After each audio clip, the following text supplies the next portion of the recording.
നമസ്കാരം സുഹൃത്തുക്കളെ, എൻ്റെ പേര് Ashwathi. Welcome to Harshitham edutech. PSC bulletin based Indian history പ്രധാനപ്പെട്ട ചോദ്യങ്ങളുടെ ഡിസ്കഷനാണ്. അപ്പോൾ ക്ലാസ്സിലേക്ക് പോയാലോ? സ്റ്റാർട്ട് ചെയ്യാം.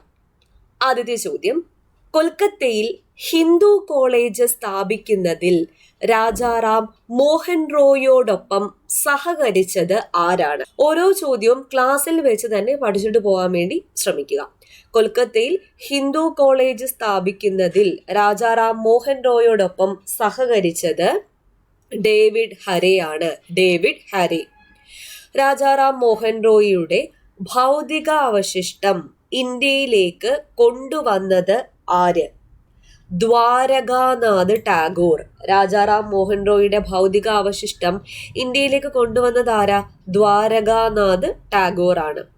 ബ്രിട്ടീഷുകാർക്കെതിരെ പോരാടിയ ചെന്നമ്മ എവിടുത്തെ ഭരണാധികാരിയായിരുന്നു? കിട്ടൂർ ചെന്നമ്മ. ബ്രിട്ടീഷുകാർക്കെതിരെ പോരാടിയ ചെന്നമ്മ എവിടുത്തെ ഭരണാധികാരിയായിരുന്നു? കിട്ടൂർ. ശബ്ദകൽപദ്രുമ എന്ന സംസ്കൃത നിഘണ്ടു രചിച്ച സാമൂഹ്യ പരിഷ്കർത്താവ് ആര്? രാധാകാന്ത് ദേവ്. രാധാകാന്ത് ദേവ് ആണ് ശബ്ദ കൽപദ്രുമ എന്ന സംസ്കൃത നിഘണ്ടു രചിച്ചത്. രണ്ടാം കാൺപൂർ യുദ്ധത്തിൽ താന്തിയ തോപ്പിയുടെ സൈന്യത്തെ പരാജയപ്പെടുത്തിയ ബ്രിട്ടീഷ് ജനറൽ ആരാണ്? Colin Campbell. കോളിൻ ക്യാമ്പൽ ആണ് രണ്ടാം കാൺപൂർ യുദ്ധത്തിൽ താന്തിയ തോപ്പിയുടെ സൈന്യത്തെ പരാജയപ്പെടുത്തിയ ബ്രിട്ടീഷ് ജനറൽ. ഈസ്റ്റ് ഇന്ത്യ കമ്പനിയുടെ അധീനതയിലുള്ള മുഴുവൻ പ്രദേശത്തും വിധവ പുനർവിവാഹ നിയമം ബാധകമാക്കുന്നതിന് സമ്മർദ്ദം ചെലുത്തിയത് ആര്? ഈശ്വരചന്ദ്ര വിദ്യാസാഗർ ആണ്. ഈസ്റ്റ് ഇന്ത്യ കമ്പനിയുടെ അധീനതയിലുള്ള മുഴുവൻ പ്രദേശത്തും വിധവ പുനർവിവാഹ നിയമം ബാധകമാക്കുന്നതിന് സമ്മർദ്ദം ചെലുത്തിയത് ഈശ്വരചന്ദ്ര വിദ്യാസാഗർ. പറഞ്ഞ ഇത്രയും ക്വസ്റ്റ്യൻസ് ഒന്നുകൂടെ റിപ്പീറ്റ് ചെയ്യാം. കൊൽക്കത്തയിൽ ഹിന്ദു കോളേജ് സ്ഥാപിക്കുന്നതിൽ രാജാറാം മോഹൻ റോയിയോടൊപ്പം സഹകരിച്ചത് ഡേവിഡ് ഹാരെയാണ്. രാജാറാം മോഹൻ റോയിയുടെ ഭൗതികാവശിഷ്ടം ഇന്ത്യയിലേക്ക് കൊണ്ടുവന്നത് ദ്വാരകാനാഥ് ടാഗോർ. ബ്രിട്ടീഷുകാർക്കെതിരെ പോരാടിയ ചെന്നമ്മ എവിടുത്തെ ഭരണാധികാരിയായിരുന്നു? കിട്ടൂർ. ശബ്ദകൽപദ്രുമ എന്ന സംസ്കൃത നിഘണ്ടു രചിച്ച സാമൂഹ്യ പരിഷ്കർത്താവാണ് രാധാകാന്ത് ദേവ്. രണ്ടാം കാൺപൂർ യുദ്ധത്തിൽ താന്തിയ തോപ്പിയുടെ സൈന്യത്തെ പരാജയപ്പെടുത്തിയ ബ്രിട്ടീഷ് ജനറൽ ആരാണ്? Colin Campbell. ഈസ്റ്റ് ഇന്ത്യ കമ്പനിയുടെ അധീനതയിലുള്ള മുഴുവൻ പ്രദേശത്തും വിധവ പുനർവിവാഹ നിയമം ബാധകമാക്കുന്നതിന് സമ്മർദ്ദം ചെലുത്തിയതാര്? ഈശ്വരചന്ദ്ര വിദ്യാസാഗർ. അടുത്ത ചോദ്യം, സ്വാമി ദയാനന്ദ സരസ്വതിക്ക് ആ പേര് നൽകിയത് ആര്? സ്വാമി ദയാനന്ദ സരസ്വതിക്ക് ആ പേര് നൽകിയത് സ്വാമി വിരാജാനന്ദ്. സ്വാമി വിരാജാനന്ദ് ആണ് സ്വാമി ദയാനന്ദ സരസ്വതി. സ്വാമി ദയാനന്ദ സരസ്വതിയുടെ യഥാർത്ഥ നാമം മൂൽശങ്കർ എന്നായിരുന്നു.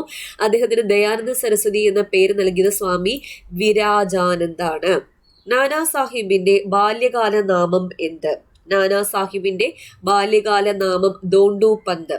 രാമചന്ദ്ര പാണ്ഡുരംഗ ആരാണ്? ആരുടെ യഥാർത്ഥ നാമമാണ്? താന്തിയ തോപ്പി. അപ്പോൾ ഹർഷിതം എഡ്യൂടെക് ആപ്പിൽ LDC 4ാമത്തെ ബാച്ചിലേക്കുള്ള അഡ്മിഷൻ ജനുവരി 4 തീയതി ക്ലോസ് ആവാൻ പോവുകയാണ്. അപ്പോൾ റിപ്പബ്ലിക് ഡേ പ്രമാണിച്ച് ഇപ്പോൾ കോഴ്സ് എടുക്കുന്നവർക്ക് ഫീസിൽ ഡിസ്കൗണ്ടും ഉണ്ടായിരിക്കും. കോഴ്സ് എടുക്കാത്തവർ ആരെങ്കിലും ഉണ്ടെങ്കിൽ സമയം പാഴാക്കരുത്. ഇനി ഏതാനും ചില മാസങ്ങൾ മാത്രമാണ് എക്സാമിനുള്ളത്. ഇനിയുള്ള ഓരോ നിമിഷവും ഓരോ സമയവും നിങ്ങൾ ബുദ്ധിപൂർവ്വം വിനിയോഗിക്കുക. സ്മാർട്ട് വർക്ക് ചെയ്ത് പഠിച്ച് വേണ്ട കാര്യങ്ങൾ മാത്രം പഠിച്ച് ഒരുപാട് പരീക്ഷകൾ എഴുതി ആ ഒരു എക്സ്പീരിയൻസിൽ നിങ്ങൾ LDC എക്സാമിനെ അഭിമുഖീകരിക്കുകയാണെങ്കിൽ ഉന്നത റാങ്ക് തന്നെ കിട്ടും എന്നതിൽ ഒരു സംശയവും ഇല്ല. ആ രീതിയിലാണ് ഞാൻ ക്ലാസ്സുകളെല്ലാം അറേഞ്ച് ചെയ്തിരിക്കുന്നത്. എല്ലാ ക്ലാസ്സുകളും ഞാൻ തന്നെയാണ് നിങ്ങൾക്ക് എടുത്തു തരുന്നത്. ഫുൾ സിലബസ് കവറേജ് ആണ്. കറണ്ട് അഫയേഴ്സ് ഉൾപ്പെടെ ഹർഷിതം സ്പെഷ്യൽ ഷോർട്ട് GK ഉൾപ്പെടെ എല്ലാ ക്ലാസ്സുകളും ഉണ്ടായിരിക്കും. അതുപോലെ എന്നോട് എപ്പോൾ വേണമെങ്കിലും ഡൗട്ട് ചോദിക്കാനുള്ള ഓപ്ഷനും ഫെസിലിറ്റിയും ആപ്പിൽ അവൈലബിൾ ആണ്. അപ്പോൾ ഹർഷിതം എഡ്യൂടെക് ആപ്പ് ഡൗൺലോഡ് ചെയ്യുക. പ്ലേ സ്റ്റോറിൽ ഹർഷിതം എഡ്യൂടെക് എന്ന് സെർച്ച് ചെയ്താൽ നമ്മുടെ ആപ്പ് കിട്ടുന്നതായിരിക്കും. കൂടാതെ ഡൗൺലോഡ് ചെയ്യാനുള്ള ലിങ്ക് ഡിസ്ക്രിപ്ഷൻ ബോക്സിൽ ഞാൻ കൊടുത്തിട്ടുണ്ട്. LDCയുടെ മാത്രമല്ല LGS, സെക്രട്ടേറിയറ്റ്, OA മുതലായ ക്ലാസ്സുകളും നടക്കുന്നു. അഡ്മിഷൻ ഓപ്പൺ ആണ്. അതിലേക്ക് ജോയിൻ ചെയ്യാവുന്നതാണ്. അപ്പോൾ LDC 4ാമത്തെ ബാച്ചിന്റെ അഡ്മിഷൻ ഫെബ്രുവരി 4 തീയതി ക്ലോസ് ആവുന്നതായിരിക്കും. അതൊന്ന് ഓർത്തിരിക്കുക.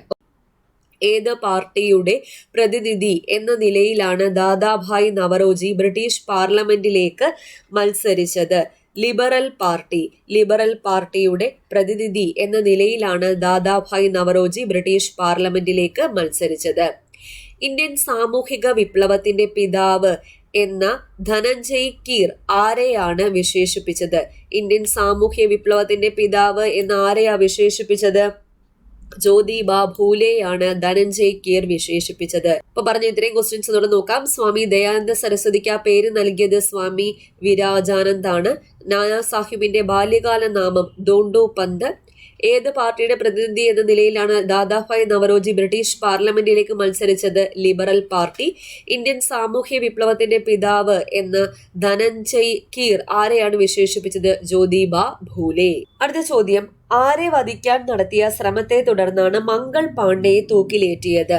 ലെഫ്റ്റനന്റ് ബോഗിനെ വധിക്കാൻ നടത്തിയ ശ്രമത്തെ തുടർന്നാണ് മംഗൾ പാണ്ഡെയെ തൂക്കിലേറ്റിയത്. 1857 വിപ്ലവത്തിന്റെ ആദ്യ രക്തസാക്ഷിയാണ് മംഗൾ പാണ്ഡെ, ലെഫ്റ്റനന്റ് ബോഗിനെ വധിക്കാൻ ശ്രമിച്ച കുറ്റത്തിന്. ദളിത് എന്ന പദം ആദ്യമായി ഉപയോഗിച്ചത് ആര്? ദളിത് എന്ന പദം ആദ്യമായി ഉപയോഗിച്ചത് ജ്യോതിബ ഫൂലെയാണ്. ശ്രീരാമകൃഷ്ണ പരമഹംസർ അന്തരിച്ച വർഷം? ശ്രീരാമകൃഷ്ണ പരമഹംസർ അന്തരിച്ചത് 1886. സ്വാമി വിവേകാനന്ദന്റെ ഗുരുവായ ശ്രീരാമകൃഷ്ണ പരമഹംസർ 1886 അന്തരിച്ചത്. ഝാൻസി റാണിയുടെ ദത്തുപുത്രന്റെ പേരെന്താ? ദാമോദർ റാവു. ഝാൻസി റാണിയുടെ അല്ലെങ്കിൽ ഗംഗാധർ റാവുവിന്റെ ദത്തുപുത്രൻ ആരാണെന്ന് ചോദിക്കാം. ദാമോദർ റാവു ആണ്. ഝാൻസി റാണിയുടെ ഭർത്താവായിരുന്നു ഗംഗാധർ റാവു. അപ്പൊ ഇവരുടെ ദത്തുപുത്രനാണ് ദാമോദർ റാവു. ബങ്കിം ചന്ദ്ര ചാറ്റർജി രചിച്ച ആദ്യ നോവൽ ഏതാണ്? ബങ്കിം ചന്ദ്ര ചാറ്റർജി രചിച്ച ആദ്യ നോവലാണ് രാജ്മോഹൻസ് വൈഫ്. ആരുടെ ആദർശ അനുസരണമല്ലാത്ത പ്രവർത്തനങ്ങളാണ് സാധാരണ ബ്രഹ്മസമാജം സ്ഥാപിക്കുന്നതിന് വഴിതെളിച്ചത്? കേശവ് ചന്ദ്ര സെൻ. ശിശിർ കുമാർ ഘോഷുമായി ബന്ധപ്പെട്ട പ്രസിദ്ധീകരണം ഏത്? ശിശിർ കുമാർ ഘോഷ് അമൃത് ബസാർ പത്രികയാണ് ശിശിർ കുമാർ ഘോഷുമായി ബന്ധപ്പെട്ട പ്രസിദ്ധീകരണം. മഹാദേവ് ഗോവിന്ദ റാനഡയുടെ ഭാര്യ ആരാ? മഹാദേവ ഗോവിന്ദ റാനഡയുടെ ഭാര്യയാണ് രമാഭായി, പണ്ഡിത രമാഭായി. അപ്പൊ പറഞ്ഞ ഇത്രയും ക്വസ്റ്റ്യൻസ് ഒന്നുകൂടെ നോക്കാം. ആരെ വധിക്കാൻ ശ്രമിച്ച കുറ്റത്തിനാണ് മംഗൾ പാണ്ഡെ തൂക്കിലേറ്റിയത്? ലെഫ്റ്റനന്റ് ബോഗിനെ. ദളിത് എന്ന പദം ആദ്യമായി ഉപയോഗിച്ചത് ജ്യോതിബ ഫൂലെ. ശ്രീരാമകൃഷ്ണ പരമഹംസർ അന്തരിച്ചത് 1886. ഝാൻസി റാണിയുടെ ദത്തുപുത്രന്റെ പേരാണ് ദാമോദർ റാവു. ബങ്കിം ചന്ദ്ര ചാറ്റർജി രചിച്ച ആദ്യ നോവലാണ് രാജ്മോഹൻസ് വൈഫ്. ആരുടെ ആദർശ അനുസരണമല്ലാത്ത പ്രവർത്തനങ്ങളാണ് സാധാരണ ബ്രഹ്മസമാജം സ്ഥാപിക്കുന്നതിന് വഴിതെളിച്ചത്? കേശവ ചന്ദ്ര സെൻ. ശിശിർ കുമാർ ഘോഷുമായി ബന്ധപ്പെട്ട പ്രസിദ്ധീകരണം അമൃത് ബസാർ പത്രിക. മഹാദേവ ഗോവിന്ദ റാനഡയുടെ ഭാര്യയാണ് രമാഭായി. അടുത്ത ചോദ്യം, ബോംബെ ഹൈക്കോടതിയിൽ ചീഫ് ജസ്റ്റിസ് പദവി വഹിച്ച ആദ്യ ഇന്ത്യക്കാരൻ ആര്? ബദറുദ്ദീൻ തിയാബ്ജി ആണ് ബോംബെ ഹൈക്കോടതിയിൽ ചീഫ് ജസ്റ്റിസ് പദവി വഹിച്ച ആദ്യ ഇന്ത്യക്കാരൻ, ബദറുദ്ദീൻ തിയാബ്ജി. ബോംബെ സിംഹം എന്ന അപരനാമത്തിൽ അറിയപ്പെട്ട അഭിഭാഷകൻ ആര്? ബോംബെ സിംഹം PSC പ്രീവിയസ് ക്വസ്റ്റൻ ആണ്. ഫിറോസ് ഷാ മേത്ത. ബോംബെ സിംഹം എന്ന അപരനാമത്തിൽ അറിയപ്പെട്ട അഭിഭാഷകനാണ് ഫിറോസ് ഷാ മേത്ത. താഴെ പറയുന്നവരിൽ ആരാണ് പൂനെ നേറ്റീവ് അസോസിയേഷൻ സ്ഥാപിക്കുന്നതിന് മുൻകൈയെടുത്തത്? പൂനെ നേറ്റീവ് അസോസിയേഷൻ വസുദേവ് ബൽവന്ത് ഫാഡ്കെ ആണ് മുൻകൈയെടുത്തത്. 1907, 1908 വർഷങ്ങളിൽ കോൺഗ്രസ് അധ്യക്ഷനായിരുന്നത് ആരാ? റാഷ് ബിഹാരി ഘോഷ് ആയിരുന്നു. 1907, 1908 വർഷങ്ങളിൽ കോൺഗ്രസ് അധ്യക്ഷനായിരുന്നത് റാഷ് ബിഹാരി ഘോഷ്. അപ്പോൾ പറഞ്ഞ ഇത്രയും ചോദ്യം ഒന്നുകൂടെ നോക്കിയാലോ. ഹൈക്കോടതിയിൽ ചീഫ് ജസ്റ്റിസ് പദവി വഹിച്ച ആദ്യ ഇന്ത്യക്കാരൻ ബദറുദ്ദീൻ തിയാബ്ജി. ബോംബെ സിംഹം ഫിറോസ് ഷാ മേത്ത. പൂനെ നേറ്റീവ് അസോസിയേഷൻ വസുദേവ് ബൽവന്ത് ഫാഡ്കെ. 1907, 1908 വർഷങ്ങളിൽ കോൺഗ്രസ് അധ്യക്ഷനായിരുന്നത് ആരാണ്? റാഷ് ബിഹാരി ഘോഷ്. അടുത്ത ചോദ്യം, 1904 മദ്രാസ് ഹിന്ദു അസോസിയേഷൻ സ്ഥാപിച്ചത് ആര്? മദ്രാസ് ഹിന്ദു അസോസിയേഷൻ സ്ഥാപിച്ചത് ആനി ബസന്റ് ആണ്. Annie Besant. ഏത് കോൺഗ്രസ് പ്രസിഡന്റ് ആണ് ബ്രിട്ടീഷ് ഇന്ത്യയിൽ സിവിൽ സർവന്റായും ഇംഗ്ലണ്ടിൽ കോളേജ് അധ്യാപകനായും ബറോഡയിൽ ദിവാനായും പ്രവർത്തിച്ചത്? ആരാണ്? RC ദത്ത് ആണ്. ഏത് കോൺഗ്രസ് പ്രസിഡന്റ് ആണ് ബ്രിട്ടീഷ് ഇന്ത്യയിൽ സിവിൽ സർവന്റായും ഇംഗ്ലണ്ടിൽ കോളേജ് അധ്യാപകനായും ബറോഡയിൽ ദിവാനായും പ്രവർത്തിച്ചത് എന്ന് ചോദിച്ചാൽ RC ദത്ത്. ബാലഗംഗാധര തിലകനുമായുള്ള അഭിപ്രായ വ്യത്യാസത്തെ തുടർന്ന് കേസരി എന്ന പ്രസിദ്ധീകരണം വിടുകയും സുധാരക് എന്ന പ്രസിദ്ധീകരണം ആരംഭിക്കുകയും ചെയ്തത് GG അഗാർക്കർ. GG അഗാർക്കർ ആണ് ബാലഗംഗാധര തിലകനുമായുള്ള അഭിപ്രായ വ്യത്യാസത്തെ തുടർന്ന് കേസരി എന്ന പ്രസിദ്ധീകരണം വിടുകയും സുധാരക് എന്ന പ്രസിദ്ധീകരണം ആരംഭിക്കുകയും ചെയ്തത്. ഭഗവത്ഗീതയും മുദ്രാരാക്ഷസവും സംസ്കൃതത്തിൽ നിന്ന് ഇംഗ്ലീഷിലേക്ക് പരിഭാഷപ്പെടുത്തിയ മഹാൻ ആരാണ്? KT തെലാങ്. KT തെലാങ് ആണ് ഭഗവത്ഗീതയും മുദ്രാരാക്ഷസവും സംസ്കൃതത്തിൽ നിന്ന് ഇംഗ്ലീഷിലേക്ക് പരിഭാഷപ്പെടുത്തിയത്. ദേവസമാജത്തിന്റെ ആസ്ഥാനം എവിടെ? ദേവസമാജത്തിന്റെ ആസ്ഥാനം ലാഹോർ ആണ്. ദേവസമാജം ലാഹോർ. ദക്ഷിണേന്ത്യയിലെ സിംഹം എന്നറിയപ്പെട്ട നേതാവാര്? ദക്ഷിണേന്ത്യയിലെ സിംഹം C വിജയരാഘവാചാര്യരാണ് ദക്ഷിണേന്ത്യയിലെ സിംഹം എന്നറിയപ്പെട്ട നേതാവ്. ഗുജറാത്തിന്റെ വന്ധ്യവയോധികൻ എന്നറിയപ്പെട്ടത്? ഗുജറാത്തിന്റെ വന്ധ്യവയോധികൻ എന്നറിയപ്പെട്ടത് അബ്ബാസ് തിയാബ്ജി. അബ്ബാസ് തിയാബ്ജി. ഇപ്പൊ പറഞ്ഞ ചോദ്യങ്ങൾ ഒന്നുകൂടെ നോക്കാം. 1904 മദ്രാസ് ഹിന്ദു അസോസിയേഷൻ സ്ഥാപിച്ചത് ആനി ബസന്റ് ആണ്. RC ദത്ത് ആണ് ബ്രിട്ടീഷ് ഇന്ത്യയിൽ സിവിൽ സർവന്റായും ഇംഗ്ലണ്ടിൽ കോളേജ് അധ്യാപകനായും ബറോഡയിൽ ദിവാനായും പ്രവർത്തിച്ചത്. ബാലഗംഗാധര തിലകനുമായുള്ള അഭിപ്രായ വ്യത്യാസത്തെ തുടർന്ന് കേസരി എന്ന പ്രസിദ്ധീകരണം വിടുകയും സുധാരക് എന്ന പ്രസിദ്ധീകരണം ആരംഭിക്കുകയും ചെയ്തത് GG അഗാർക്കർ. ഭഗവത്ഗീതയും മുദ്രാരാക്ഷസവും സംസ്കൃതത്തിൽ നിന്ന് ഇംഗ്ലീഷിലേക്ക് പരിഭാഷപ്പെടുത്തിയത് KT തെലാങ് ആണ്. മുദ്രാരാക്ഷസം രചിച്ചത് ആരാ? വിശാഖദത്തൻ. ദേവസമാജത്തിന്റെ ആസ്ഥാനം ലാഹോർ. ദക്ഷിണേന്ത്യയിലെ സിംഹം എന്നറിയപ്പെട്ട നേതാവ് C വിജയരാഘവാചാര്യർ. ഗുജറാത്തിന്റെ വന്ധ്യവയോധികൻ എന്നറിയപ്പെട്ടത് ആരാണ്? അബ്ബാസ് തിയാബ്ജി ആണ്. അബ്ബാസ് തിയാബ്ജി. അടുത്ത ചോദ്യം, താഴെ പറയുന്നവരിൽ ദ ഹിന്ദു പത്രം സ്ഥാപിച്ചവരിൽ ഉൾപ്പെടാത്തത് ആര്? ദ ഹിന്ദു പത്രം സ്ഥാപിച്ചവരിൽ ഉൾപ്പെടാത്തത് C രാജഗോപാലാചാരിയാണ്. C രാജഗോപാൽ ആചാരി. N Subbarao Pantulu, G Subrahmanya Iyer, M Veeraraghavachari ഇവരൊക്കെ ദി ഹിന്ദു പത്രം സ്ഥാപിച്ചവരിൽ പ്രമുഖരാണ്. അതിൽ ഏറ്റവും പ്രധാനപ്പെട്ട വ്യക്തിയാണ് G സുബ്രഹ്മണ്യ അയ്യർ. C രാജഗോപാൽ ആചാരി ഇതിൽ ഉൾപ്പെടുന്ന വ്യക്തിയല്ല. ആരെയാണ് കിഴക്കൻ ബംഗാൾ സർക്കാർ 1908 യുണൈറ്റഡ് പ്രോവിൻസിലേക്ക് നാടുകടത്തി ലക്നൌ ജയിലിൽ അടച്ചത്? ആരെയാ? അശ്വനി കുമാർ ദത്തയാണ്. അശ്വനി കുമാർ ദത്ത. ഏത് വർഷമാണ് ബർമയിലെ ജയിലിൽ നിന്ന് ബാലഗംഗാധര തിലകൻ മോചിതനായത്? 1914 ബർമയിലെ ജയിലിൽ നിന്നും ബാലഗംഗാധര തിലകൻ മോചിതനായത്. തന്റെ ചുമതലകൾ ആരെ ഏൽപ്പിച്ച ശേഷമാണ് ശ്യാംജി കൃഷ്ണവർമ്മ ലണ്ടനിൽ നിന്ന് പാരീസിലേക്ക് പലായനം ചെയ്തത്? VD സവർക്കറെ ഏൽപ്പിച്ച ശേഷമാണ് ശ്യാംജി കൃഷ്ണവർമ്മ ലണ്ടനിൽ നിന്നും പാരീസിലേക്ക് പലായനം ചെയ്തത്.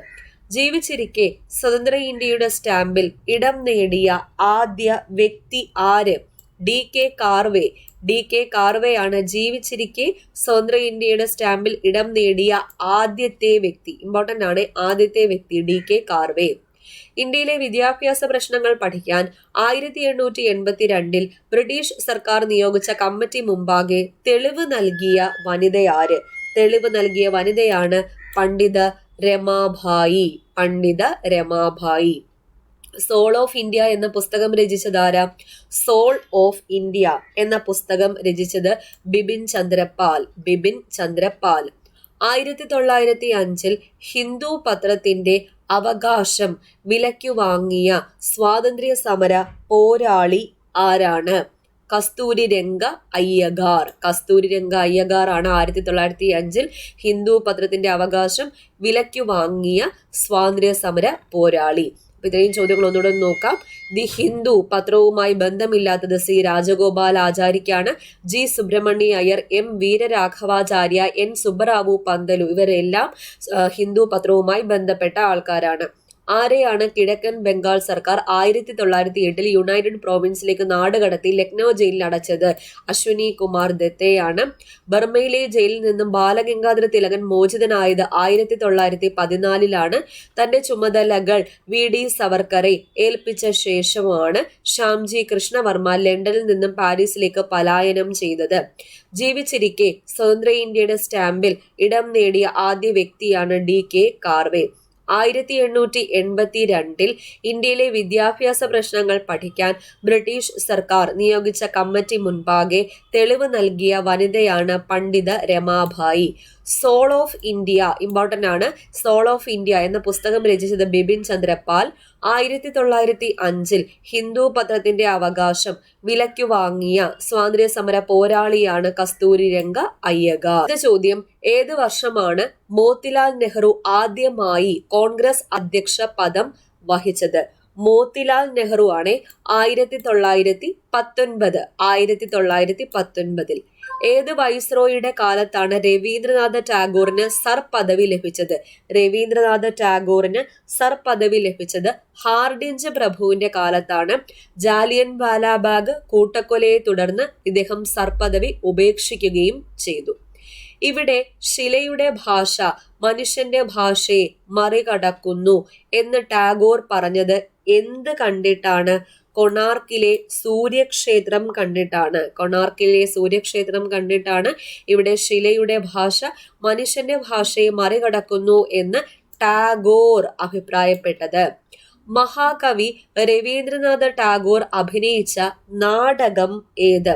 വാൽമീകി പ്രതിഭ എന്ന നാടകത്തിൽ രവീന്ദ്രനാഥ ടാഗോർ അഭിനയിച്ചിട്ടുണ്ട്. ഏത് നാട്ടുരാജ്യത്താണ് എം വിശ്വേശ്വരയ്യ ദിവാനായി സേവനം അനുഷ്ഠിച്ചത്? എം വിശ്വേശ്വരയ്യ ദിവാനായി സേവനം അനുഷ്ഠിച്ചത് മൈസൂർ നാട്ടുരാജ്യത്താണ്. ഏത് ജർമ്മൻ നഗരത്തിലാണ് ഭികാജി കാമ ഇന്ത്യയുടേതായി ഒരു പതാക വിദേശത്ത് ആദ്യമായി ഉയർത്തിയത്? സ്റ്റുട്ട്ഗർട്ട്.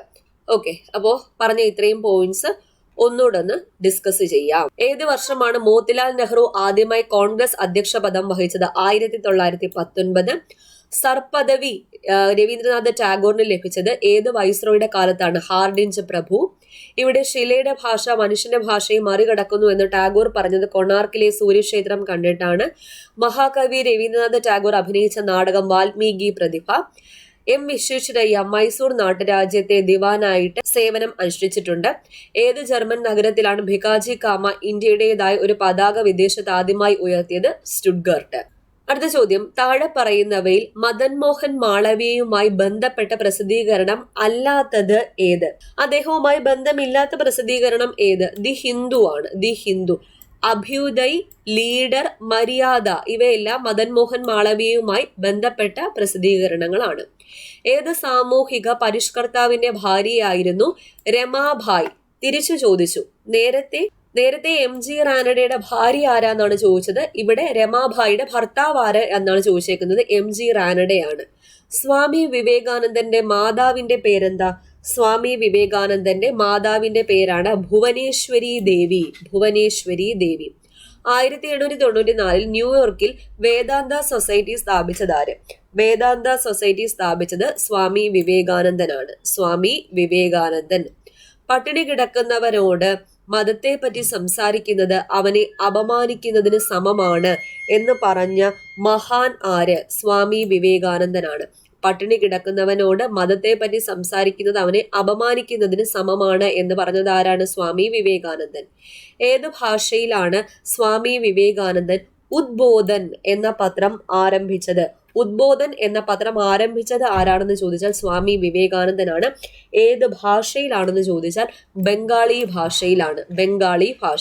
അപ്പൊ പറഞ്ഞ ക്വസ്റ്റ്യൻസ് ഒന്നുകൂടെ നോക്കാം. താഴെ പറയുന്നവയിൽ മദൻ മോഹൻ മാളവ്യയുമായി ബന്ധപ്പെട്ട പ്രസിദ്ധീകരണം അല്ലാത്തത് ദി ഹിന്ദു ആണ്. പണ്ഡിത രമാഭായ് MG റാനഡയുടെ ഭാര്യയായിരുന്നു.